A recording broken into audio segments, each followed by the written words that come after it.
அருட்பெருஞ்சோதி அருட்பெருஞ்சோதி தனிப்பெரும் கருணை அருட்பெருஞ்சோதி தயவு வல்லல் மலரடி வாழ்க வாழ்க எல்லா உயிர்களும் இன்புற்று வாழ்க.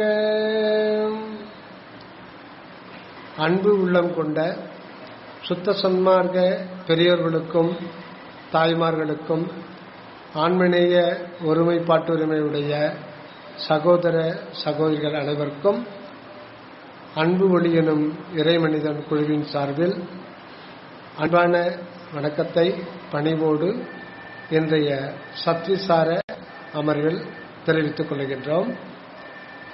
இன்றைய தினம் ஒரு முக்கிய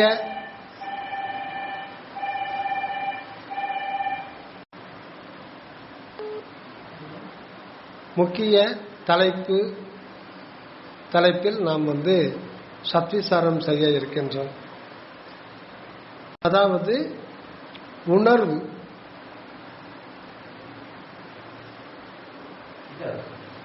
உணர்வு அப்படின்ற தலைப்பில் நம்ம இன்னைக்கு சத்விசாரம் பண்ண போறோம்.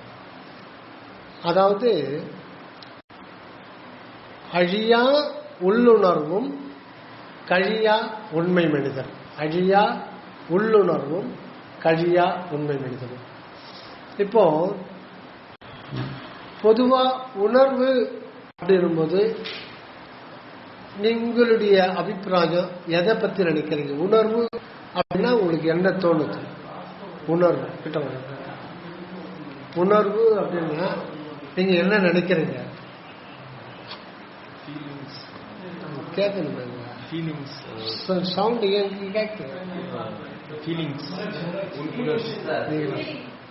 அந்த எல்லாம் கேட்காது.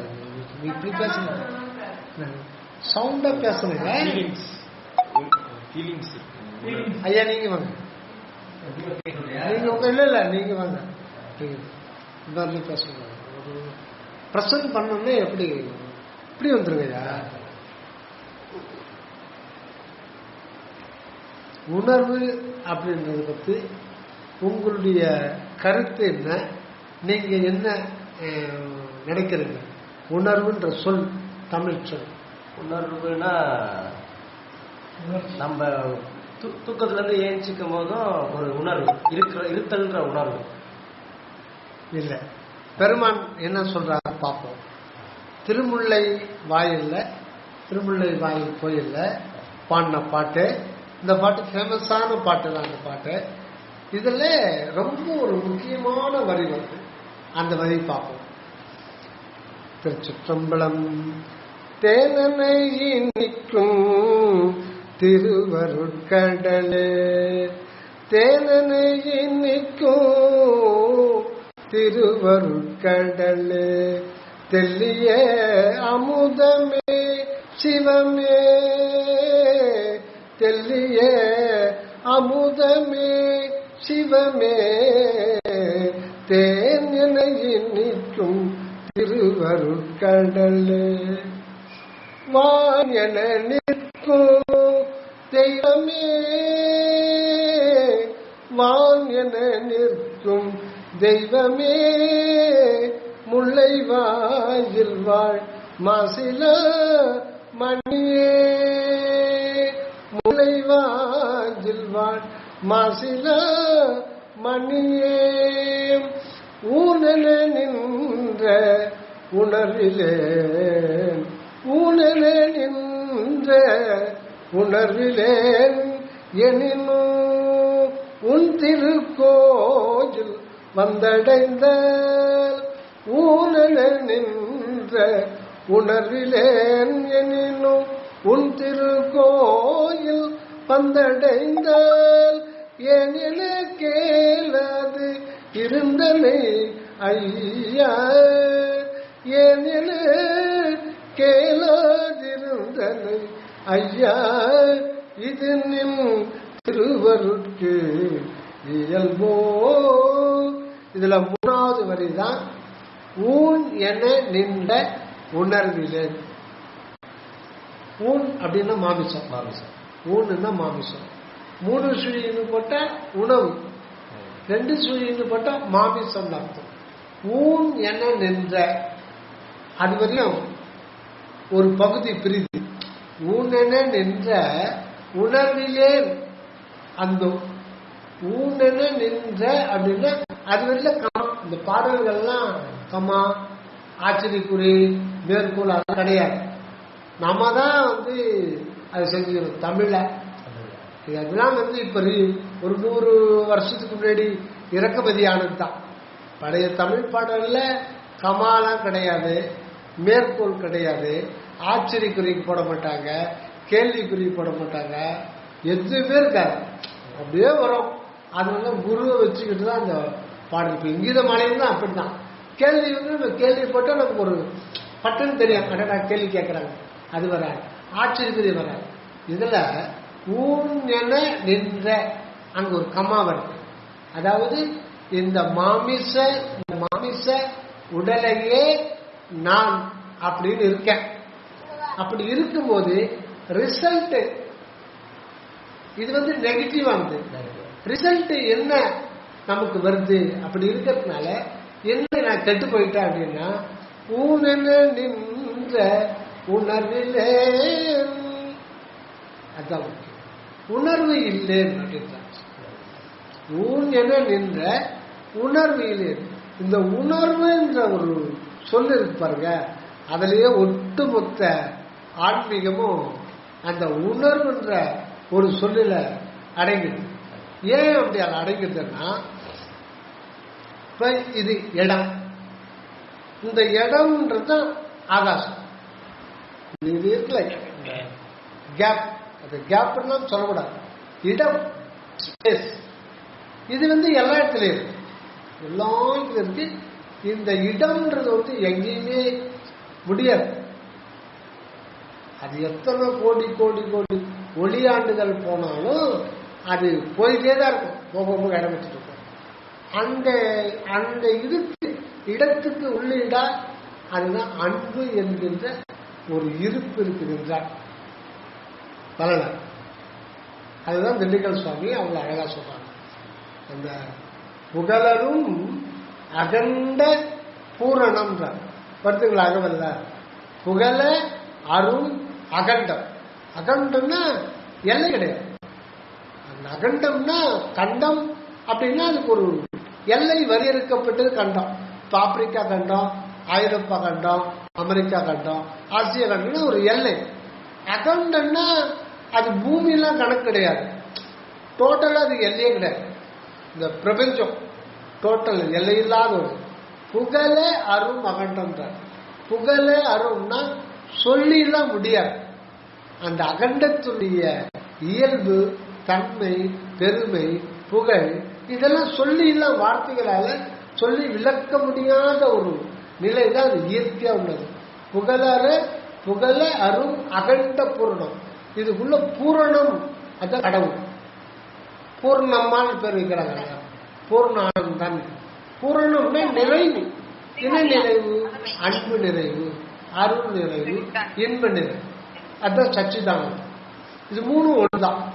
புகழரும் அகண்ட பூரண நடு, அதுதான் அந்த நடுவா இருக்குதுன்றார். நடுன்னா எல்லாத்துக்கும் அதுதான் ஆதி மூல காரணம், எல்லாத்துக்கும் அதுதான் சத்து பொருளா.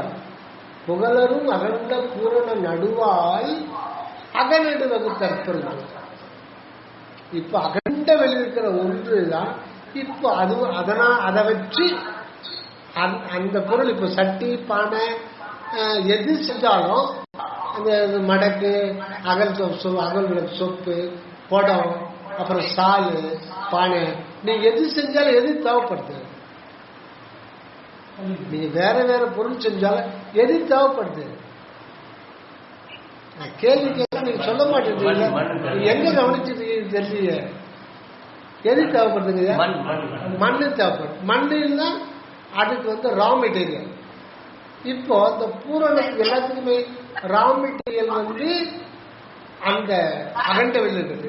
புகழரும் அகண்ட பூரண நடுவால் அதை கொண்டு மண்ணால் செய்யப்பட்ட பானை, மண்ணால் செய்யப்பட்ட இது குடுவை, மண்ணால் செய்யப்பட்ட மடக்கு, அந்த மாதிரி சொல்றோம். அந்த மாதிரி புகழரும் அகண்ட பூரண நடுவால் அக நடு வகுத்தற்பது. அகம்னா ஆன்மா, அகம் அப்படின்னா ஆன்மா, அது இருக்கிற இடம் தான். அதுவே அதை வச்சு அதையே அப்படியே கொண்டாந்து நமக்குள்ள வச்சிருக்காரு. அப்ப எல்லையில்லாத அது அகண்ட வெளி முற்றும் அன்பு வெளியா இருக்கிற கடவுளே தன்னை அப்படியே பிரஸ் பண்ணி அணுவடிவாக்கி இங்க கொண்டு வைக்கிறார். அங்க இருப்பாக இருக்கிறார், இருப்பாக இருக்கிறார். அப்படி இருக்கிறதுனால பிரயோஜனம். இங்க அவரு இருப்பு நிலையிலிருந்து உணர்வு நிலைக்கு வர்றார். இப்ப நமக்கு இந்த தலைக்கு நடுவுல அந்த உணர்வுன்றது அது நேரடியா கடவுளுடைய உணர்வு தான் குறிக்கும். உணர்வுன்றாலே அது கடவுளுடைய உணர்வு. கடவுளுடைய உணர்வுன்னா உணர்வுன்னா அருள் உணர்வு. அத உணர்வுன்னு சொல்லலாம், அறிவுன்னு சொல்லலாம், ஆன்மான்னு சொல்லலாம், சிற்றம்பன்னு சொல்லலாம், அற்பெரும்பேன்னு சொல்லலாம். முக்கியமா தனிப்பெரும் கருணை, அதுதான் உணர்வு. உணர்வுனாலே அது கடவுளுடைய உணர்வு, அதுதான் தனிப்பெரும் கருணை. உபதேசம் பேருபதேசத்துல மகாமந்திரத்துல சொல்லிட்டு வள்ளல் பெருமான் என்ன சொல்றாரு? இவ்வண்ணம், இவ்வண்ணா இதுல சொன்ன பிரகாரம் சாதனம் உதித்த பிறகு முடிவான இன்பானுபவத்திற்கு தடை எதுவில்லை. ஒப்பற்ற தயவு உடைய பேரறிவே பூரண இன்பம். அறிவு அப்படின்னாலும் அறிவுனாலும் உணர்வுனாலும் ஒண்ணுதான், ஒரே இதுதான். அதுதான் திருக்குறள்ல 1330 குறள், 133 அதிகாரம். இதுல உண்மையில ஃபர்ஸ்ட் வைக்க வேண்டியது எதுன்னா மெய்யுணர்வு. நம்ம எதுக்காக வந்திருக்கோம், நம்ம இந்த பிறப்பி எதற்காகன்னா மெய்யுணர்வு. அந்த உணர்தல் அது உணர்வு. அந்த உணர்வுக்குள்ள மெய் இருக்கே. அந்த உணர்வு போய் வேற எங்கேயோ போய் மெய்ய உணர முடியாது. அந்த உணர்வே மெய்ப்பொருள் தான் அதுக்கு மூலமாக இருக்கு. மெய்ப்பொருள் தான் அந்த உணர்வு நிலைக்கு வந்திருக்கு. இங்க வாழ வந்திருக்கிறது நாம் அல்ல. அந்த மெய்ப்பொருள் இருப்பு நிலையிலிருந்து உணர்வு நிலைக்கு வரும்போது தான் அது இன்பத்தை அனுபவிக்க முடியும். அந்த இன்பம் எதுன்னா அந்த அன்பே உணர்வாக அனுபவிக்கப்படும் பொழுது இன்பம் அனுபவமாகும். இல்லைன்னா இறைவன் இருக்கிறதுக்கு எந்த பிரயோஜனமே இல்லை. நான் ஏன் பிறந்தேன், இந்த பிரபஞ்சத்தை ஏன் கடவுள் பிடிச்சாரு, இவ்வளோ கேள்விக்கும் இது ஒண்ணுதான். கடவுள் தன்னைத்தானே அனுபவிக்கப்படும். அதுதான் திருவள்ளுவர் சொல்றார், ஐயுணர்வு எய்திய கண்ணும் பயம் இன்றே மெய்யுணர்வு இல்லாத போது. ஐயுணர்வுன்னா பார்த்தல், கேட்டல், அந்த வாசனை அறிதல், சுவைத்தல், தொட்டத்தல், இது 5 உணர்வுன்னு சொல்றாங்க. உண்மையில இதுக்கு உணர்வுன்னு பேர் உண்டா? ஆனா அது அப்படிதான் சொல்லணும். இல்லைன்னா முதல் கட்ட அண்டர்ஸ்டாண்டிங்கே தப்பா போயிடும். அது ஒரு உணர்வுன்னு சொல்லணும். இப்ப நம்மளாம் எல்கேஜி படிக்கிறவனுக்கு இந்த உணர்வுன்னு தான் சொல்லணும். உண்மையில இதெல்லாம் உணர்வு கிடையாது. இப்ப நீங்க அங்க உட்கார்ந்து இருக்கீங்க, எனக்கு எப்படி தெரியுது? கண்ணால பார்த்து தெரிஞ்சுக்கிறீங்க. தப்பு. கண்ணு நீங்க கண்ணை திறந்தா அது தெரிஞ்சிருமா நான் இருக்கிறது? இப்ப நீங்க அங்க இருக்கிறீங்க, உங்களை தொடணும்னா இப்படி ஒரு தொலைவு கையை நீட்டுறேன். ஏன்? நீங்க அந்த டிஸ்டன்ஸ்ல உட்காந்துங்கிறது நான் அறியறேன், இந்த கண்ணால அறியறேன். இப்ப ஐயா இருக்காரு, பக்கத்துல இருக்காரு, நான் ரொம்ப தொலைவு கை நீட்ட வேண்டிய இப்படி இஷ்டம் பண்ணும். இந்த டிஸ்டன்ஸ் எப்படி எனக்கு தெரியுது? மூளைன்றது அது ஒரு கறி, அதுதான் ஒரு 200 கிராம் 300 கிராம் இருக்கும். அதுல எப்படி வேலை செய்யுது? ஒரு கண்ணில் இந்த கண்ணுன்ற ஒரு உறுப்புல cornea, pupil, lens, retina, optic nerves இதெல்லாம் இந்த லைட்ல இருந்து போட்டான்ஸ், கோடிக்கணக்கான போட்டான்ஸ் உங்க உருவத்து மேல படுது. அது ஒளி துகள், பார்ட்டிகள் கிடையாது. இதுல ஒரு குண்டூசியில அது 1000 பிரிச்சு அந்த ஒரு இடத்தை கூட அது கவர் பண்ணிடும். அது ரிஃப்ளெக்ட் ஆகி இங்க கண்ணுக்கு வந்த பிறகு அது பெரிய ப்ராசஸ் ஆகும், மிகப்பெரிய ப்ராசஸ் ஆகி அதை சிக்னலா மாற்றுது. சிக்னலா மாற்றி அதுக்கப்புறம் அது டோட்டலா சமிஞ்சை ஆக்கி அந்த நியூரான் நரம்பு கடிச்சு மூளையில நாம் உணர்றோம். இப்ப இதுக்கு பேரு உணர்வு கிடையாது. இதுக்கு பேரு ஐ உணர்வுன்றது நீங்க உணர்றீங்க, நீங்க பாக்குறீங்க. ஆனா அதுக்காக இது இந்த புலன் உணர்வு நாம் அது என்னது கண்ணுல பாக்குற உணர்வு, காது கேட்கிற உணர்வு அதெல்லாம் கிடையாது. அங்க இருக்கிறது ஒரே உணர்வு தான், அனுபவிக்கிற உணர்வு. அது அனுபவிக்கிற உணர்வுக்கு தான் உணர்வுன்னு பேரு. இப்ப அது என்ன அனுபவிக்குதுன்னா, நீங்க அங்க உட்கார்ந்து இருக்கிறத எனக்கு தெரிவிக்கிறது செய்தியா தான் வருது. அந்த செய்தி எதுக்கு போதுன்னா, அந்த உணர்வெளியே 4 நிலைகள் இருக்கா, 4 ரவுண்டு. நமக்கு தலைக்கு நடுவுல தான் அந்த தனிப்பெரும் கருணை அப்படின்ற கடவுள் உணர்வு. அந்த உணர்வை சுற்றி 4 உணர்வு வெளிகள். ஆனா ஒட்டுமொத்தமா அது ஒன்னே ஒண்ணுதான், உணர்வு தான். அந்த உணர்வு இந்த உடல் ஃபுல்லா பரவி இருக்கு. அதை வள்ளல் பெருமான் 4ஆ பிரிக்கிறார். எதை? அந்த அருள், அந்த கடவுள் அனுபவிக்க, தன்னைத்தானே அனுபவிக்க வந்திருக்கிற அந்த உணர்வு, அந்த உணர்வு வெளியே சூழ்ந்து இன்னும் 4 நிலைகள் இருக்கா. அது இயற்கை, அகம், அகப்புறம், புறம், புறப்புறம். அதுல அந்த தனிப்பெரும் கருணை வெளி, அது இதை பிரிக்கலாம் முடியாது. ஒட்டுமொத்த அது ஒரு உணர்வு தான். அதுலயே எல்லாம் பகுதி பகுதியா இருக்கும். அதுல ஃபர்ஸ்ட் இருக்கிறது ஆன்ம உணர்வு. அப்ப அந்த தனிப்பெரும் கருணை, ஐயா போரடிக்குதா? தனிப்பெரும் கருணைன்றதுதான் அகரம் உகரம் சொல்றாங்களா, 8ஓடு 2 சேர்த்து எண்ணமும் அறியீர் எத்துணை கொள்கிறீர் பித்துளைகிறீர். இப்போ உங்க உங்க மகனுக்கு 8 2 சேர்த்தா தெரியாதா? அது எப்போ முடிச்சுட்டான், எல்கேஜிலேயே 8 2 சேர்த்தா 10 பண்ணுவான். ஆனா தெரியலன்றாரு. இந்த 8ன்னா ஆ, 2ன்னா ஊ. இதுதாங்க மெயின். சுத்த சன்மார்க்கத்துல இந்த அகரம் உகரம் இதுதான் ஓ. இதை தெரிஞ்சுக்கலன்னா நம்ம எதையுமே தெரிஞ்சுக்க முடியும். ஆன்றது என்னன்னா அதுதான் உள்ளொலியா இருக்கும். அதுக்கு நிறைய அர்த்தம் சொல்றாரு சரவணசாமி. இப்ப இந்த இடத்துல 8ஓடு 2 சேர்த்து எண்ணவு மறியன்னா இந்த ஆன்றது உள்ளொளி. அந்த தனிப்பெரும் கருணை தான் நமக்கு உள்ளொளியா இருக்கு. அது அருள் வெளி. அந்த அருள் வெளியோட வெளியா ஒன்று இருக்கிறது தான் ஜீவான்ம உணர்வு. அதோட அதுவே அதை அனுபவிப்பதற்காக அதுவே உகரமாக வரும்.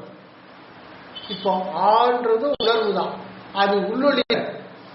ஊன்றது உணர்வு தான். எல்லாம் ஒரே இடத்துல தான் இருக்கு, ஒன்னாதான் இருக்கு. ஆனா அதுலயே 2 பகுதியா இருக்கு. இந்த ஊன்றது தான் நாமம். ஆனா இந்த நாமளா இருக்கிறதும் அந்த கடவுள் தான். நாம நம்மளை வரைச்சிக்க முடியாது. அப்போ இந்த அகரம்ன்றது உள்ளொளி, அது அருள்வெளி. அதோட சேர்ந்து இருக்கிறது தான் இந்த ஜீவான்ம உணர்வு. அதுதான் உகரம். இந்த உகரத்து இந்த வெளிக்கு அடுத்தபடியா ஜீவ ஆகாசம், ஜீவ உணர்வு எல்லாம் ஒண்ணுதான். ஆனா ஒரு ஐடென்டிபிகேஷனுக்காக நம்ம அதை பிரிச்சுக்கிற வேற ஒண்ணு இல்லை.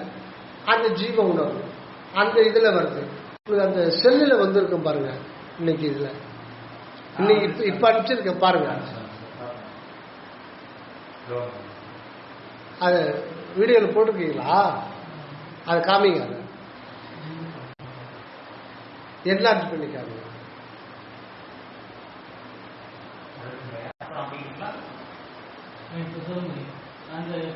தெரிஞ்சுங்களா? அப்போ கடைசி விட்டத்துல இருக்கிறது என்ன கடல் இருக்குது காமிக்கிறீங்க? கொஞ்சம் காமிங்க, பார்த்து சொல்லிடுறேன். ஞாபகம் இல்லை, நீங்க அங்க காமிக்க. அது இந்த ப்ளூ கலர்ல பாருங்க, அது வந்து இந்திரிய ஆகாசம். ப்ளூ கலர்ல இருக்கிறது இந்திரிய ஆகாசம். இது மொத்தமே உணர்வு தான், இதை பிரிக்கலாம் முடியாது. இறைவன் தன்னைத்தானே அனுபவிக்கிறதுக்காக இது மொத்தமே இருக்கிறது தான். இதுல இருக்கிறது இது வந்து சும்மா ஒரு ஐடென்டிபிகேஷன் தான், அதை பார்க்கலாம் முடியாது. இந்த மாதிரி எல்லாம் பார்க்கக்கூடிய ஒண்ணு கிடையாது. இது இந்த வெளியில தான் நம்ம பார்க்கிற எக்ஸ்பீரியன்ஸ், கேட்கிற எக்ஸ்பீரியன்ஸ், சுவைக்கிற எக்ஸ்பீரியன்ஸ். இது இந்த ப்ளூ கலர் போட்டிருப்பாருங்களா, சுவைக்கிற எக்ஸ்பீரியன்ஸ், தொட்டா செஞ்சுக்கிற எக்ஸ்பீரியன்ஸ் எல்லாமே நமக்கு இங்கதான் அனுபவம் ஆகும். இந்த அனுபவத்தை கொடுக்கிறது யாருன்னா இந்த சிவப்பு புள்ளி, அதுதான் தனிப்பெரும் கருணை, அதுதான் அகரம். இது இது வந்து இப்ப இதை அனுபவிக்கிறது எதுன்னா, இது வந்து இதை சுத்தி இருக்குது பாருங்க, இந்த வெள்ளை கலர்ல, அதுதான் ஆன்ம ஆகாசம், அதுதான் வந்து ஆன்ம உணர்வு. இது ரெண்டும் சேர்ந்துதான் இருக்கும். இது ரெண்டு தான் அகர உணர்வு. இப்ப இதுல என்னன்னா, இந்த மஞ்சள் மூணாவது இருக்கு பாருங்க, இதுதான் ஜீவ ஆகாசம். ஜீவ ஆகாசம் உயிர் உணர்வு எல்லாம் மொத்தமே ஒரே உணர்வு தான். இதுல இத்தனை பகுதிகள் இருக்கு. இப்ப ஏன் இந்த மாதிரி பகுதி பிரிச்சு வச்சிருக்காங்களா, இங்க வந்து இந்த வெள்ளை இருக்கு பாருங்க ஆன்மாகாசத்துல, அதுக்குரிய உணர்வு என்னன்னா சச்சிதானந்தம், இறை இன்ப உணர்வு, அருள் இன்பம் மட்டும்தான் இங்க என்றாலும். இதுல அனுபவிக்கிற லட்டு சாப்பிட்றோம், ஜாங்கிரி சாப்பிட்றோம், இதெல்லாம் வந்து இங்க என்ட்ரி ஆகாது. ஆனா நம்ம அனுபவிக்கிறோமே எப்படின்னா, இந்த உள்ளொலியே எல்லாமா இருக்கு. இது என்ன பண்ணுது, இந்த மஞ்சள் கலர் இருக்கு பாருங்க, இந்த மஞ்சள் கலர் ஜீவ ஆகாசம், ஜீவன். இந்த ஆன்மாவிலிருந்து ஜீவனா, அது ஒரு வெளி, ஜீவ வெளி. அத வந்து இந்த ஜீவ ஆகாசத்துல தான் நம்ம எல்லாத்தையுமே உணர்றோம். இங்க உணர்றது எல்லாமே இங்க பதிவாயிடும். இங்க இந்த உணர்வுல இந்த மஞ்சள் இதுதான் ஜீவாகாசம். இங்க அனுபவிக்கிறது எல்லாமே எங்க பதிவாகும்னா, அதிசூக்குமமா இந்த வெள்ளையில இருப்பாங்க, ஆன்மாவில பதிவாயிடும். எத்தனை கோடி ஜென்மங்கள் நாம அனுபவத்தை ரெண்டா பிரிக்கலாம், இன்பம் துன்பம், இன்ப அனுபவம் துன்பம். இதுல இங்க பதிவு தான் ஆகும். ஆனா அனுபவிக்கிறது என்னமோ ஆன்மாதான், அனுபவிக்கிறது ஆன்மாதான், வேற எதுவும் அதான் சித்து. ஆனா அது ஜீவநிலையில வந்து இதை இங்க வச்சுதான் அனுபவிக்குது. இது மனம், அது எதுக்கு தனி சொல்ல. நீ இவ்வளவு தூரம் பேசுற, நீ இது உன், நீ வா, நீ அங்க வா, அந்த இடத்துல ஒண்ணு வச்சு பாத்துக்கிறேன் அப்படின்ற மாதிரி. இது இந்த ஆன்மா என்ன பண்ணுது, இத வந்து இங்க வச்சுதான் அனுபவிக்குது, இதுதான் அனுபவிக்குது, இது உள்ள என்ட்ராக. இப்போ இந்த அனுபவங்கள்லாம் இங்க போய் பதிவு பண்ணுது. இது எல்லாத்தையுமே கண்காணிக்கிறது அந்த தனிப்பெரும் கருணை அகரம். இதுதான் உகரம். இந்த உகரம்ன்றது, இந்த உணர்வுக்கு ரெண்டு பக்கம் இருக்கு. இது ஒரு பக்கம், இது ஒரு பக்கம், நாணயத்துக்கு ஏற்ற மாதிரி. இது வந்து இதோட சேர்ந்துச்சுன்னா, இந்த பக்கம் சேர்ந்தோம்னா உடல்ல ஒட்டிக்கும். அப்ப உடல் சம்பந்தமான இச்சை தான் நமக்கு வரும். அது அப்படிதான் வரும். ஆரம்ப கட்டத்துல உடல் சம்பந்தமான பார்த்தல், கேட்டல், சுவைத்தல், நுகர்தல், ஸ்பரிசித்தல், இது வழியாகவும் மன வழியாகவும் என்னென்ன வகை வகையான இன்பங்கள் இருக்குதுன்னா அதெல்லாம் மொத்தத்தையும் முறைப்படி அனுபவிச்சு முடிச்சுதான். நீங்க கஞ்சா கூட அடிச்சுதான் வரணும், அது ஒண்ணுமே பண்ணவே முடியாது. அது குடிக்கிறவன் 2-3 ஜென்மத்துக்கு குடிச்சிக்கிட்டு தான் இருப்பான். அவன் ஆனாட்டம் பண்ணாட்டம் அதை முடிச்சுட்டு அதில் நுரையீரல் கட்டு ஆபரேஷன் பண்ணி துன்பப்பட்டு எல்லாத்தையும் சகல போகத்தையும் மூளை முட்டுக்கு இருக்கிற எல்லாத்தையும் அனுபவிச்சு அதுக்குதான் பல பிறவிகள் தேவைப்பட்டு அவனா சொந்த அனுபவத்துல இதனால உண்மையான இன்பம் கிடையாது, இதனால துன்பம் தான் வருது அப்படின்னு தெரிஞ்சுக்கிட்டு சுயானுபவத்துல தெரிஞ்சின பிறகுதான் இது என்ன ஆகுதுன்னா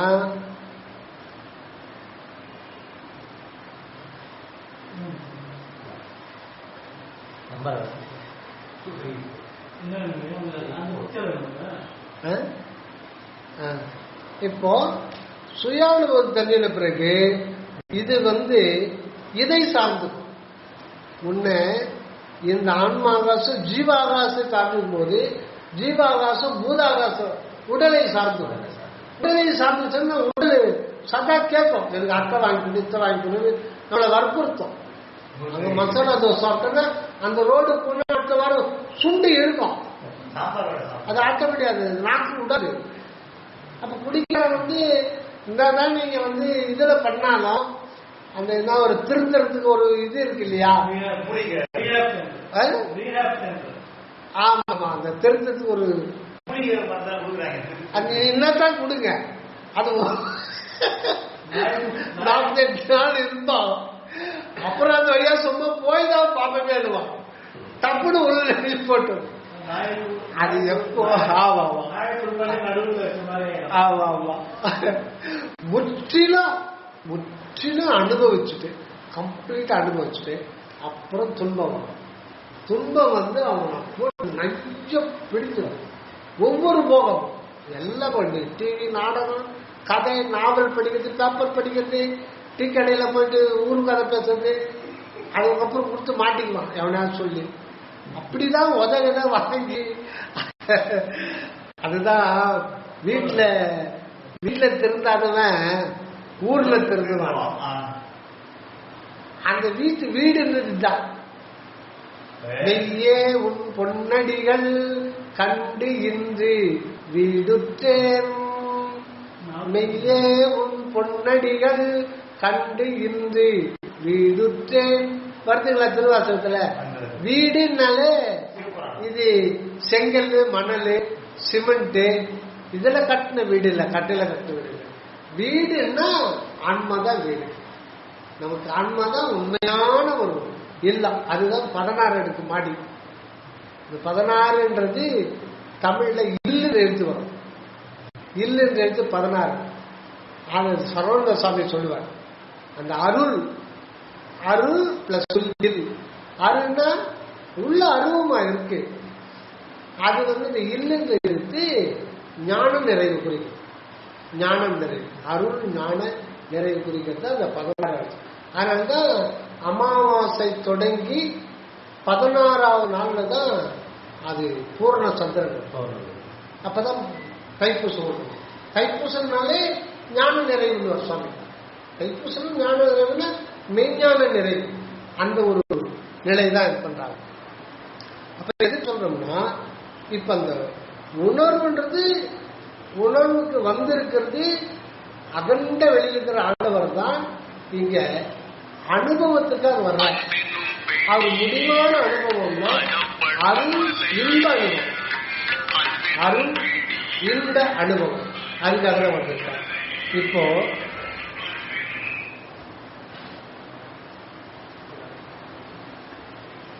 அருட்பிரகத உணர்வு பத்தி சொல்றான், உணர்வுன்றத பத்தி.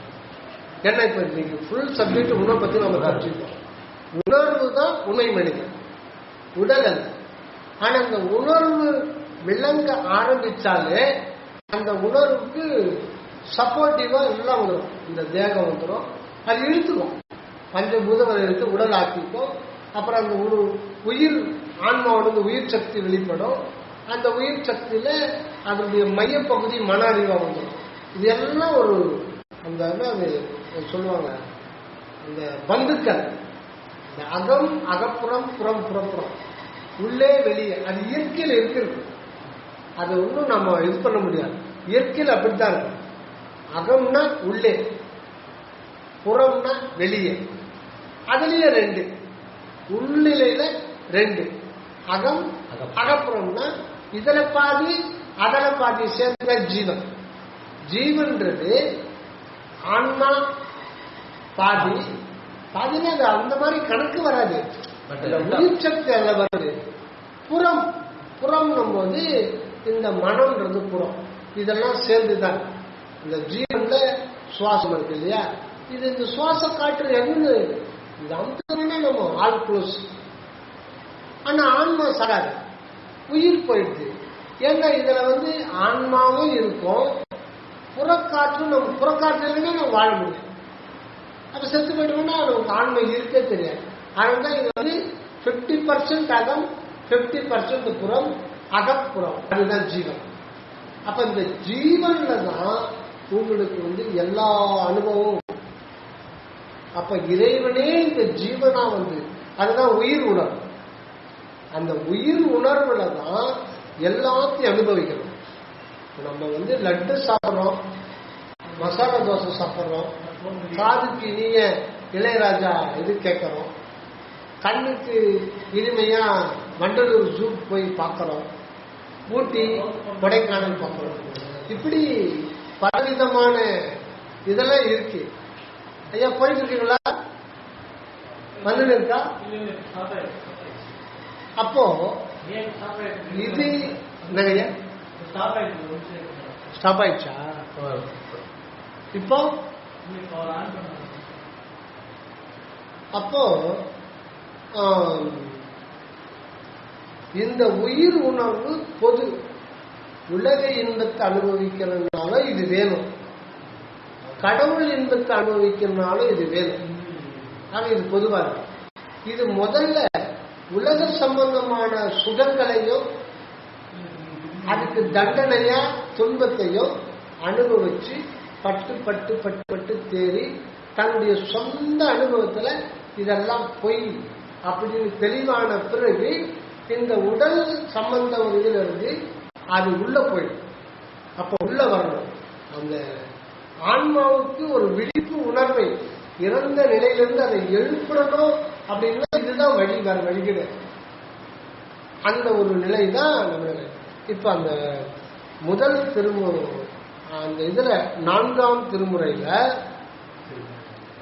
அருட்பிரகாச மாலை, அருட்பிரகாச மாலையில 47வது பாடல்ல என்ன வளர் பெருமான் சொல்றாரு பார்க்கலாம். 47வது பாடல் ஆயிடுச்சுங்களா?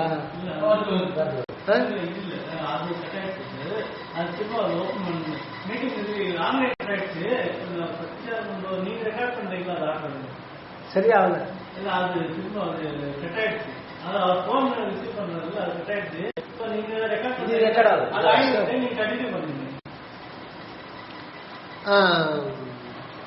எங்கும் விளங்குவதாகி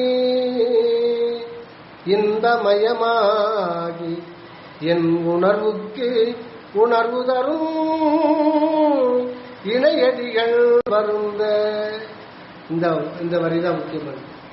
என் உணர்வுக்கு உணர்வு தரும் இணையடிகள் வருங்க. ஆக இந்த இடத்துல உணர்வுன்றது அந்த ஒண்ணுதான். அதுல நான்ன்ற தன்மை இருக்கு, தான் அப்படின்ற தன்மை இருக்கு. அந்த உணர்வுல நான்ன்றது ஒரு பாதி இருக்கு, ஒரே உணர்வு வெளிதான். அது உணர்வு வெளியில ஒரு ஸ்பேஸ், அதான் சித்தாகாசம். அதுல நான்ன்றது நமது பங்கு, அது பாதி. தான் அப்படின்ற கடவுள் பங்கு, அது பாதி. இது ரெண்டும் மிக்ஸ் ஆகிதான் இருக்கும். அதுதான் இயற்கை. ஏன் அப்படின்னா இரண்டாக நின்னாதான் அவர் அனுபவிக்க முடியும். இப்ப சர்க்கரை இருக்கு, சர்க்கரை இனிப்பு தான். அந்த சர்க்கரை அதுவே அதை அனுபவிக்க முடியுமா? அதுக்கு இன்னொரு ஆள் தேவைப்படும். இப்ப கடவுள் நிலையில என்ன பிரச்சனைனா, இன்பத்தை அனுபவிக்கணும்னா அதுக்கு இன்னொரு ஆள் இருந்தா தான் இன்பத்தை அனுபவிக்க முடியும். இதுல என்ன பிரச்சனைனா, நீங்க எது இந்த உலகத்துல வர வைச்சாலும் அந்த சத்து பொருள் தான் வரணும், வேற கொண்டு வர முடியாது. இறைவன் சர்வ வல்லவர் தான். ஆனா அந்த சர்வ வல்லவரான கடவுளே அவருக்கு அந்நியமா யாரையாவது வர வைக்க முடியும்னா, எந்த பொருளாவது வர வைக்க முடியும்னா, இல்ல ஜட பொருளாவது வர முடியும்னா வர வைக்க முடியாது. அப்ப எல்லாம் வல்ல தன்மையுடைய அந்த இறைவனுக்கே இது முடியாது. அப்ப சர்வ வல்லவன் சொல்ல முடியும். எப்படி? அப்ப சர்வ வல்லவன் எப்படி சொல்ல முடியும்? இது முடியாது இல்ல. சர்வமும் சர்வம் எல்லாத்தையும் முடியல இல்ல. அப்படி நான் சொல்றேன். சர்வ வல்லவர்னா முடியணும்ல அவரால. இல்ல, அது எதுக்கு சொல்றேன்னா, உடனே நீ அவரு சர்வ வல்லவர் தான், ஆனா அவருக்கு கூட ஒரு முடியாத ஒன்று பெருங்க. இப்போ ஒரு எறும்புக்கு முக்தி கொடுக்க முடியுமா? இறைவன் சர்வ வல்லவர் தானே. இறைவன் சர்வ வல்லவர், சர்வ வல்லவர். அவர் உங்களுக்கு கனவுல வர்றாரு, எனக்கு வள்ளலார் மாதிரி என்ன ஆக்கி விட்டுருப்பாரு. இல்ல, நீ பயிற்சி எல்லாம் பண்ணணும். நீங்க சர்வ வல்லவர் தானே. நான் பயிற்சியே பண்ணதால கூட என்னை புத்தக செஞ்சு கொடுத்துருவேன்னா கொடுத்துட முடியுமா? அதுக்காக அவர் சர்வ வல்லவர் இல்லைன்னு சொல்ல முடியாது. எதையுமே முறைப்படிதான் செய்யணும். அந்த ஒரு இதுதான் வேணும். அப்போ என் உணர்வுக்கு உணர்வு தரும்ன்றது இதுல அகரம் உகரம் ரெண்டும் சேர்ந்துதான் ஓம். அந்த ஓம்ன்றது தான் அருள் உணர்வு, அருள் வெளி. அதுல ரெண்டு பாகமா இருக்கு. அந்த அகரம்ன்றது பரமான்மா, உகரம்ன்றது ஜீவான்மா உணர்வு. இப்ப இந்த உகரம் உடலை சார்ந்து கொள்வதனால்தான் நம்ம உலகியல்ல எல்லா விதமான அவஸ்தைகளும் நம்ம படுறோம். அப்ப இந்த உகரத்தை என்ன பண்ணோம்? இந்த உகரம் கூட நாம் அல்ல. உகரம்னா இந்த உணர்வு, நம்முடைய உணர்வு, நம்ம இருக்கிறோன்ற ஒரு உணர்வு உங்களுக்கு இருக்கு இல்லையா? உங்களுக்கு எதை அனுபவம்ன்ற ஒண்ணு இருக்கு. எதை அனுபவிச்சு எதை அனுபவிச்சாலும் அந்த உணர்வு தானே அனுபவம் ஆகுது. வழி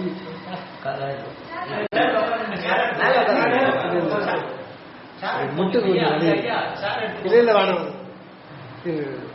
அப்போ அந்த உணர்வு இன்பம் துன்பம் ரெண்டா பிரியுது. இது ஒரு அனுபவம். இந்த அனுபவம் நமக்கு உணர்வுல வருது. நமக்கு இந்த அனுபவத்தை கொடுக்கறது யாருன்னா, அந்த உணர்வுக்குள்ள ஒரு உணர்வு இருக்கு. அதான் சொல்றாங்க, என் உணர்வுக்கு உணர்வு தரும் இணையடிகள் வருந்த. அதுதான் அகரம். இப்ப இந்த உகரம் ஆனா தன்னை அறியாம, அந்த அகரம்னா உள்ளொளி, அதுதான் தனிப்பெரு கருணை. அதை பத்தி தெரியலாம, தன்னை பத்தியும் தான் தெரியாம, இது மயக்கத்தினால இந்த உடம்பு தான் நாடு அப்படின்னு நினைக்கிறது. இந்த உடம்பு தான் நான் நினைச்ச பிறகு இதுல 5 திருடர்கள் இருக்காங்க. 5 பேர். இவங்க நம்மளை தவறான வழியில் தான் செலுத்துவாங்க. அது முதல்ல ஆரம்பத்துல சுகமா தான் இருக்கும். ஆரம்பத்துல சுகமா தான் இருக்கும். அப்போ ஒருத்தர் சொல்லுவான், சார் நான் ஜெயிலுக்கு சொல்லி போட்டுருவாங்க, நாங்க 5 பேர் கூட தான் சார் நாங்க போவோம். எங்க போனாலும் நான் 5 பேர் கூட தான் போவோம். கிரவுண்டுக்கு போனாலும் சரி, சாப்பிட்டாலும் சரி, தூங்கினாலும் சரி, நான் அந்த 5 பேர் கூட தான் போவேன். நீ 5 பேர் பண்ண எல்லாத்தையும் பண்ணிட்ட, ஆனா நீ தனியா தாண்டா இங்க உதவா, தனியா நீங்க உதவ பெற. அந்த 5 பேர் வரமாட்டாங்க. ஏன்னா அவங்க சத்து பொருள் கிடையாது. அது ஒரு தத்துவம். ஆனா நீ சித்து, அவன் ஒண்ணுமில்லாத எனக்கு அனுபவிச்சுட்ட. இப்ப 5 பேருக்கு உதவிக்கு வரமாட்டாங்க. இப்ப அடி வாங்க போறது நீ தான் தனியா அடி. அது என் உணர்வுக்கு உணர்வு தரும் இணையடிகள் வருந்த. அந்த உணர்வு என்றார். பொங்கும் இரவிடை நடந்து நான் உறையும் இடத்தே போந்து. இங்க பாருங்க, அதே தான் இந்த நான் அப்படின்றது தான் உணர்வுக்கு மறுபெயர். ஆஃப் பண்ணிடுங்க ஐயா, இல்ல சுவிட்ச் ஆஃப் பண்றது. அப்போ இந்த நான் உறையும் இடத்தே போந்து, அந்த உணர்வுக்கு இன்னொரு பெயர், இன்னொரு வேர்டு எதுன்னா நான் தான். உணர்வுக்கு இன்னொரு வகையில வேர்டு உணர்வு தான் நான். நான் நான் நான்றதே, அந்த நான் என்றது எங்கிருந்து புறப்படுது? இந்த உடம்புல அந்த நான்ன்றது இப்ப எறும்புக்கு இருக்கு. எறும்புக்கு லட்டு வச்சாலும் நீங்க திருப்பதிக்கு போய் லட்டு வைக்கிறீங்க, அங்க வச்சுட்டு வந்துடுறீங்க, ஒரு 100-300 எறும்பு அது சாப்பிடுது. அது உணர்வுல இன்பம் இருக்குல்ல, நீங்க பாத்தீங்கன்னா அது மாதிரி ஒரு மயக்கத்தில் இருக்கும். தேனு லட்டு எல்லாம் சாப்பிட்டீங்கன்னா அந்த எறும்புக்கு நம்மளை விட டேஸ்ட் அதிகமா. சாமி சொல்ற சாமி அது சிற்றுயிர் தான், ஆனா அதுக்கு வாழ்வு இன்பத்தை கொடுக்கறது அவருடைய சுவை உணர்வு நம்மளை விட அதிகமா. அது அது மாட்டுக்கு அந்த மயக்கத்துல, அந்த இன்ப மயக்கத்துல உங்களை அது அசைவிட முடியாது. அந்த குடிகார மாதிரி ஆயிடுவாங்க எறும்பு. நம்மளை விட அதிகமாக அனுபவிக்கமா. எதுக்கு அது சொல்லணும், அந்த இது எல்லாத்துக்குமே அந்த நான் என்ற உணர்வு அதுக்கு இருக்கு. அதுதான் உணர்வு, அதுதான் நான். அது நான் சொல்லுமா, அது நான் என இருக்குது. அந்த உணர்வு இருக்கிற வண்ணம் நான் அப்படின்னு நாம சொல்றோம். அதுக்கு பேர் வச்சிருக்கோம். உண்மையிலே நமக்கு உணர்வுக்கு பேர் சதீஷ் கிடையாது, நான். ஒரு அந்த உணர்வு, அந்த ஒரு உணர்வு எல்லோருக்கும் ஒரே மாதிரி தான் இருக்கும். எறும்புக்கும் அதே வண்ணத்தில் தான் இருக்கும். ஆனா நம்ம இப்ப பேரு உடலை வச்சு பேரு வெவ்வேறு பேர் வச்சிடறோம். அதனால நமக்கு உண்மை மறைபட்டு விடுகிறது. அப்ப அந்த உணர்வுக்கு உண்மையான பேர் எதுன்னா நான். அது எறும்புக்கும் அதே தான், நாய்க்கு அதே தான், யானைக்கு அதே தான், மனுஷனுக்கு அதே தான். எல்லாத்துக்குமே இந்த நான் என்ற நம்ம எப்படி நானும் இருக்கிறோமோ அதே மாதிரி தான். இப்ப நம்ம சத்தீஸ்வரர் புற உருவத்தை பார்த்து தான் நம்ம மருள் நிலைக்கு வந்துடும். அவர் வேற, நாம் வேற. ஆனா நீங்க தியானத்துல இன்டீரியரா உள்ள போக போக போக அந்த நான் என்பது இறைவனுடைய அருள் தன்மை தான் நான் விளங்குது. இறைவனுடைய அருள் தான் இங்க நான் விளங்குது. நம்ம சுதந்திரத்தினால அந்த நான் என்ற உணர்வை நம்மால் விளக்க முடியாது. அது ஒரு விளக்கு. விளக்கு எப்படி சுடர் விடுதோ அதே மாதிரி அது ஒரு உணர்வு சுடர். அந்த உணர்வு சுடர் உள்ளுக்குள்ளது வந்துட்டே இருக்கு. அதுக்கு காரணம் அதுதான் விளக்கு. ஆன்றது விளக்கு, ஊன்றது சுடர். ஒரு விளக்கு இப்போ அமாவாசைக்கு 12 மணிக்கு லைட் இல்லை, ஒண்ணு நல்லா ஆஃப் ஆயிடுச்சு, கரண்ட் இல்லை, ஃபுல்லா பவர் கட்டு, ஃபுல்லா இருக்கு, எந்த பொருள் எதுவுமே தெரியல. ஒரு சின்ன விளக்கு இது மாதிரி அந்த மாதிரி விளக்கேற்றுறது. விளக்கு எவ்வளவு மிளகளவு தான் இருக்குது. அது ஏற்றிட்டோம்னா லைட்டா தெரியும், எல்லாமே தெரியும். அது எப்படி தெரியுது? அது மிளகளவு தான் இருக்குது. அதுதான் ஒளி, அதான் விளக்கு. ஆனா அதனுடைய இயல்பு சுடர் நிலைய விரியம், அப்படியே விரியம், விரிஞ்சு இந்த பொருள்கள் எல்லாம் பட்டு அதை காமிக்கும். அதே மாதிரி நமக்கு உள்ள தலைக்கு நடுவில் அண்ணாவுக்கு மேல அந்த அகண்ட தீபம் அனுத்துவமா அந்த விளக்க பார்க்க முடியாது. அதுதான் இறைவன், அதுதான் அகரம்ன்ற உள்ளொளி. அதனுடைய சுடர் இயல்பு வந்துகிட்டே இருக்கும். அதுதான் நமக்கு நான். இப்ப இந்த விளக்கு நான் இருட்டில் ஏற்றி வச்சோம், அது சுடர் வருது. அந்த சுடர் யாருடையது? ஆமா, அமாவாசைல அந்த மிளகளவு ஏத்துனீங்க. ஆனா அதனுடைய ஸ்பேஸ் இவ்வளவு மிளகளவு தான் கவர் அப் பண்ணியிருக்கு. ஆனா இது ரூம் ஃபுல்லா பட்டு எல்லாத்தையும் நல்லா தெரியலனா கூட உங்களுக்கு கிளீனா தெரிஞ்சிடும். புதுசா வரவங்களுக்கு பொருள் லேசாகும், உங்களுக்கு எல்லாமே தெரிஞ்சிடும். ஏன்னா நீங்க பழக்கப்பட்டிருக்கீங்க. அப்ப அந்த சுடர் யாருடையது? யாருக்கு சொந்தமானது? அந்த தீபது, அந்த மிளகளவு தீபத்துக்கு சொந்தமானது. அதே மாதிரி நான் இருக்கிறேன் அதான் உணர்வு. அதாவது இந்த உணர்வுக்கு ஒரு பெயர் என்னன்னா நான். அது பொது. உங்களுக்குள்ள எப்படி நீங்க இருக்கிறீங்களோ அதே எனக்குள்ளதான், அதே அந்த அகரம் தான் நான் இருக்கிறேன் எனக்குள்ள விளங்குது. அது ஏன் விளங்குது? அந்த உணர்வு ஏன் விளங்குது? எதுக்காக விளங்குது? அது நான் என்ற வட்டத்தில் விளங்குது. அதையே விடுங்க. அதுதான் இயல்பு. அதுதான் நேற்று அந்த தம்பி கேட்டாப்புல, இறைவன் எப்படி உருவானார்? இதுக்கு நேரடியா பதில் சொல்ல முடியாது. நீ எப்படி உருவான? நீங்க சொல்லுங்க, நீங்க எப்படி உருவானீங்க? நேற்று தம்பி ஒரு 5ஆம் கிளாஸ் படிக்கிற தம்பி வேதாரண்யத்தை கேட்டாங்க. 3 கேள்வி. அப்பாவோட 100 ரூபாய் கேட்டாப்லையா? சொல்ல மாட்டாங்க. சொல்லுங்க, இறைவன் எப்படி உருவானார்? அதை சொல்ல முடியாது. இயற்கையில் உள்ளவர், அவரை உருவாக்கலாம் முடியாது. அவரே உருவாகிறதோ இல்ல வேற யாரான ஒருத்தர் உருவாகிறதோ ரெண்டுமே முடியாது. வேற யாரான ஒருத்தர் உருவாகுனா அப்ப அவருக்கு மேல அவரு தானே கடவுளா இருக்காரு. அதுவும் தப்பு. அவரே உருவானாருன்னா அப்ப அதுக்கு முன்னாடி இல்லாத நிலை தானே ஒண்ணு இருந்திருக்கும். அவர் இல்லாத நிலையில இருக்கிற நிலைக்கு யார் வர முடியாது.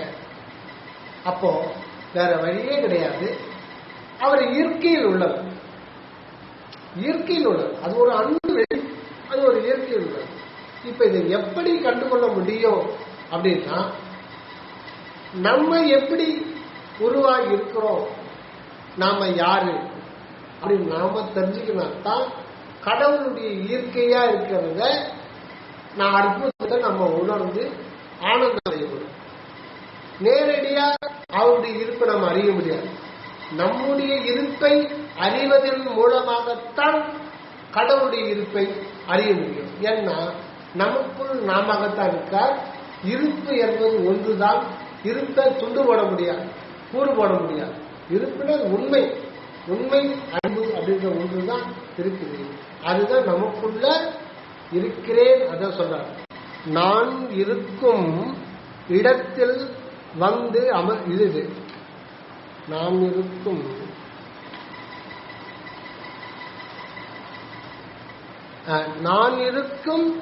நான் உறையும் இடத்தே போந்து. அப்படின்னா நாம் உறையும் இடம் எங்க இருக்கு? நம்முடைய உண்மையான உறைவிடம் எங்க இருக்கு? அண்ணாக்கு மேல அந்த உறைவிடம் தான் சித்தாகாசம். அதுதான் நம்முடைய உண்மையான உறைவிடம். அந்த இடத்துக்கு வர்றாருன்னா அப்ப அவர் எங்க புதுசா வர்றாரு? அந்த மாதிரிலாம் வரல. பின்ன ஏன் சுவாமி எழுதாரு நான் உறையும் இடத்துக்கு போந்துன்னா? நமக்கு அப்படிதான் சொல்லணும். நம்ம அந்த நிலையில இருக்கோம், நமக்குள்ளதான் இருக்காரு. ஆனா நமக்கு அனுபவம் ஆகலையே. இப்பதான் அனுபவம் ஆகுது, வரலாறுக்கு அனுபவம் ஆகுது. அதனால அப்ப அது அப்படிதான் அந்த சென்டென்ஸ சொல்லணும். நான் உறையும் இடத்தை போந்து மணிக்கதவு காப்பாதன அவிட புரிந்து தங்கும் அடியேனை அழைத்து அங்கையில் ஒன்று அளித்தே தயவினோடு வாழ்க என தனி திருவாய் மலர்ந்தாய் இங்கு எனது அருப்பெருமை என்னுரைத்தேன் பொதுவில் இன்ப நட புரிகின்ற எனது நாயகனே. எத்தனாவது பாட்டுங்க இது? இது முதல் பாடல். இது 47வது பாடல். இப்ப அந்த 47வது பாடல்ல இந்த பாடல் அற்புத மலை படிச்சிருக்கீங்க இல்லையா? அதுல எல்லாமே ஹார்ட் லைன், நடு லைன்ல வரும்னா அங்கையில் ஒன்று அளித்து, அங்கையில் ஒன்று அளித்து, என் கையில் ஒன்று அளித்து, ஒன்றுன்னா அந்த ஒன்று என்னன்னு கடைசின்னு சொல்ல மாட்டார். அந்த ஒன்றுன்றது என்ன? அதுதான் கடவுள். கடவுள்ன்றது ஒருவர் தான் இருக்கார். அதெல்லாம் ஒன்று எனக்கான உணர்ச்சி என்று உருமோ ஒன்றாக காண்பதுவே காட்சி ஒன்றே சிவம்தான் என அறிகின்ற தகவல். அந்த ஒன்று பட்டத்தார் ஒன்று என்பது தெய்வம் உண்டு. அந்த ஒன்று, அந்த ஒன்றாகிய மெய்ப்பொருள அவர்கிட்ட கொடுத்துறாரு. எங்க கொடுக்கிறாரு? அங்கையில் ஒன்று கொடுத்தோம்னா இந்த கை இல்லை, இது உள்ளங்கை. ஆனா இங்க சொல்றாரு பாருங்க, அங்கை கை, பிளஸ் கை, கை, அங்கை. அம்ன்றது ஆ உ இம், இதனுடைய சுருக்கம் ஆ ஊ இம். இதை சுருக்குன்னா ஊ வந்து மறைஞ்சிடும், மறைஞ்சு அம்முன்னு வரும். அம்முன்றது விரிவுபடுத்தும் ஆ ஊ இம். ஆ ஊ இம்ன்றது ஓம். அந்த ஓம் தான் ஆன்மா, அந்த ஓம் தான் நாம. ஆக இந்த இடத்துல கை என்பது எதை குறிக்குதுன்னா நம்முடைய ஆன்மா, அது நம்ம வசம் வரணும். அதுதான் இந்த உணர்வு அப்படின்ற ஒரு நிலை. இப்போ இந்த வள்ளல் பெருமான் 6000 பாடல், வள்ளல் பெருமான் 6000 பாடல் பாடியிருக்காரு. அது எல்லாத்தையும் சுருக்கி ஒரு வார்த்தை என்ன சொல்ல வர்றார் அப்படின்ற சொல்ல முடியுமா? சாமிதான் தயவுன்னு சொல்றாரு. அது தயவு. அவர் ஏதோ ஒரு கொடுக்க வர்றாரு. ஐயா சொல்லுங்க, 6000 பாடல சுருக்குறோம் ஒரே ஒரு வார்த்தையில. 6000 பாடல்ல நீ என்னதான் சொல்ல வர வள வரான்னு சொல்ல சாமி. 6000 பாடலாம் அப்படிங்க. என்ன அவ்வளோ பாடல எனக்கு வந்து டைம் இல்லை. எனக்கு வந்து ஐடி இன்ஜினியரா இருக்க, அந்த டிஸ்பிளேல பார்த்து பார்த்து கண்ணு வர போச்சு. நான் வந்து 6000 பாட்டெல்லாம் படிக்க முடியாது.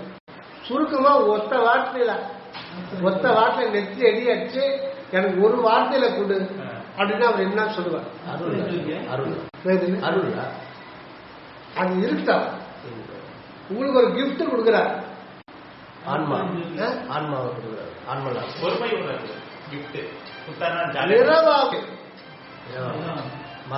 வள்ளலார் சொல்ல வந்தது ஒரே வார்த்தையில இரவாகும். புரியுதுங்களா? டெத்லெஸ்னஸ். இமோர்டல் பாடியா இருக்கு. இமோர்டல் பாடியா? இமோர்டல் பாடி. இரவாமை சொல்ல வந்தா வல்லவர். உனக்கு மரணம் இல்லை, நீ என்னை போல் முயற்சி செய்தால் இப்பவே பிறந்த பிறப்பிதில் தானே நித்தியமை வாழ்கிறார். அப்போ நாம வந்து சன்மார்க்கம் எதுக்கு வந்தோம்னா இந்த மாதிரி சும்மா பேசிக்கிட்டு இல்லைங்களா,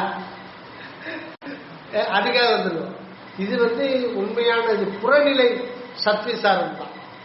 அகநிலை சத்விசாரம் வந்து நம்ம உள்ள போய் வந்து உண்மையை கண்டுபிடிக்கணும், கண்டு அதோட ஒன்றிடும். ஆனா நம்ம எந்த அளவுக்கு வாழ்க்கையில பிராக்டிஸ் பண்றோம். அப்ப உண்மையோடு ஒன்றிவிட்டால் நமக்கு வந்து அந்த செயற்கையாகிய இறப்பு நீங்கி விடுன்ற. அப்ப வந்து இறப்பு என்பது செயற்கை, இரவாமை தான் இயற்கை. வல்லார் 6000 பாடல் முழுதும் சொல்ல வந்தது இரவாமை. இந்த 6000 பாடல் நமக்கு என்ன போதிக்குது? சாகாக்கள், வேற ஒண்ணும் கிடையாது. நாம போய் உட்கார்ந்து நான் அகவல் பாராயணம் பண்றேன் அப்படின்னு கடமையை முற்றத்துக்கு மட்டும் அல்ல. ஓது, நீ மகாமந்திரம் ஓது, அதுக்காக மட்டும் இல்லை. மகாமந்திரத்தை குறித்து இவ்வண்ணமாய் சாதனம் முதிர்ந்தால் சொன்னாரே தவிர, நான் சொல்லிட்டேன் எல்லாம் ஏற்கனவே எல்லா சமய மதத்திலையும் அப்படிதான் பண்றாங்க. உட்காந்து ஒரு இடம் கோயம்புத்தூர்ல நீங்க அங்க போனா எனக்கு வந்து ஒரு டிப்ரெஷனா இருக்கு அப்படின்னா வா, 5000 கட்டு ட்ரெஸ் யூனிஃபார்ம் கொடுத்துருவாங்க. பெரிய ஹால், அந்த ஹாலில் உட்காந்து 3 நாளைக்கு அளவான டிஃபன் தான். 3 நாளைக்கு ஓம் நமச்சிவாய சொல்லு சொல்லிக்கிட்டே இருக்கு. அந்த டிப்ரெஷன் என்னாகும்? டபுள் ஆயிடும். தற்கொலை தான் பண்ணிப்பான். நீ மந்திரத்தினுடைய அர்த்தம் தெரியாமையே நீ வெறும் மந்திரத்தை சொல்லியிருந்தா எப்படி உங்களுக்கு நன்மை கிடைக்கும்? அற்புதம் ஜோதி தனிப்பெருங்கன்னு சொன்னா எல்லாத்துக்கும் நன்மை உண்டு. எந்த மந்திரம் வர நன்மை உண்டு. ஆனால் ஒரு அளவு இருக்கு இல்லையா, அந்த அளவுக்கு ஏற்ற மாதிரி தான் கிடைக்கும். இப்ப நம்ம வந்து சரவண சாமி சொல்றது, நீ முழு பயன் பெற்றுக் கொள்வதற்காகத்தான் இந்த பிறவி எடுத்தார். இந்த பிறவியே வந்து உனக்கு எதுக்குன்னா, நீ வந்து இந்த இறப்பை துண்டிக்கிறதுக்காகத்தான் இந்த பிறவி உனக்கு கொடுக்கப்படுது. ஆனா நாம என்ன பண்றோம்? காசு சம்பாதிக்கிறோம். அது தப்பு கிடையாது. காசு தானே செலவு பண்ணி ஐயா வீட்டில் வந்து இது பண்ண முடியும். காசு தானே செல்போனுக்கு சார்ஜ் ஏற்ற முடியும். எல்லாத்தையுமே காட்சி வேணும், அது செய்யலாம், அது ஒரு பக்கம் நடந்துட்டு இருக்கு. ஆனா அதை விட கோடி பங்கு மேன்மையானது நம்ம உண்மை தெரிஞ்சுக்கணும். இந்த உண்மைன்றது நம்முடைய உண்மை என்ன, நம்மளாம் யாரு, இந்த சிருஷ்டி எதுக்கு வந்திருக்கோம், நம்முடைய வாழ்க்கையினுடைய நோக்கம் என்ன, இதை நம்ம தெரிஞ்சுக்கணும். அதனால தியானம் ரொம்ப ரொம்ப முக்கியம். தியானமும் பரோபகாரமும் ரொம்ப ரொம்ப முக்கியம். அதுவும் சாமி சொல்லும் பொழுது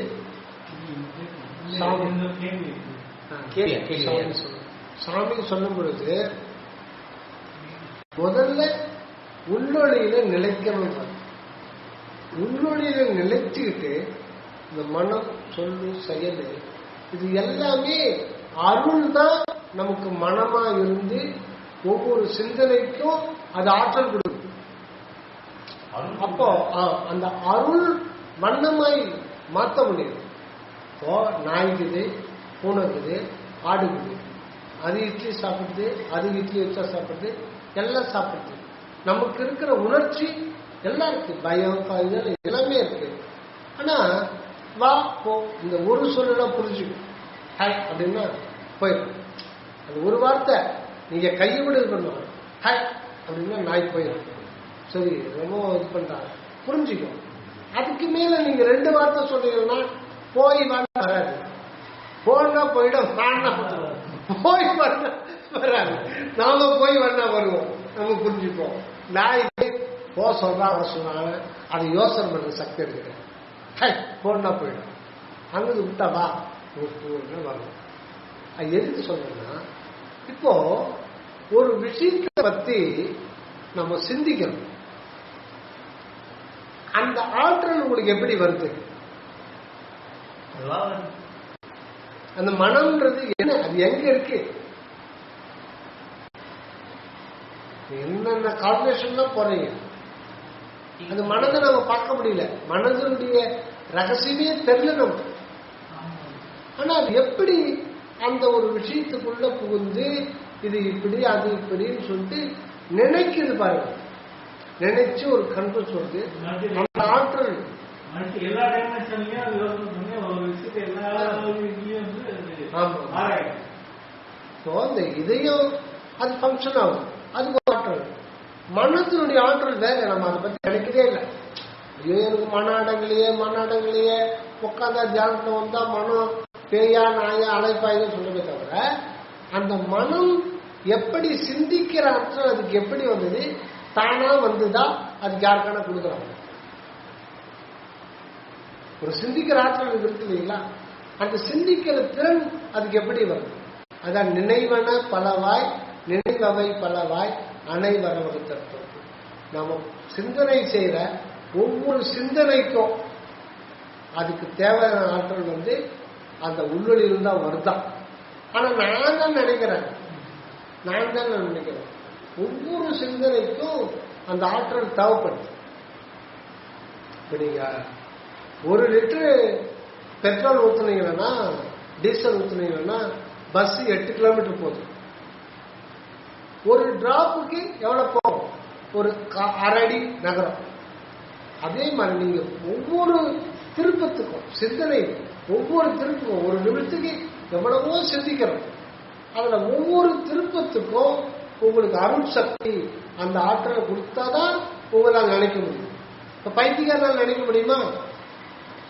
ஃபுல்லா மென்டல் ஆயிட்டான்னா நீங்க எது சொன்னாலும், பைத்தியக்காரன் 2 பிள்ளைங்க இருக்கிறாங்க, திடீர்னு மென்டல் ஆயிட்டான், ஒன்றும் தெரியாது, அவனுக்கு கவலையே பட மாட்டான், எங்க சுத்திட்டு இருப்பான்.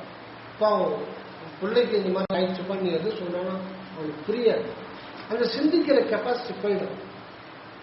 அப்ப நம்ம சிந்திக்கிறோம், நாம தான் நினைக்க சொல்றது அது ரொம்ப, அதுதான் அறியாமை.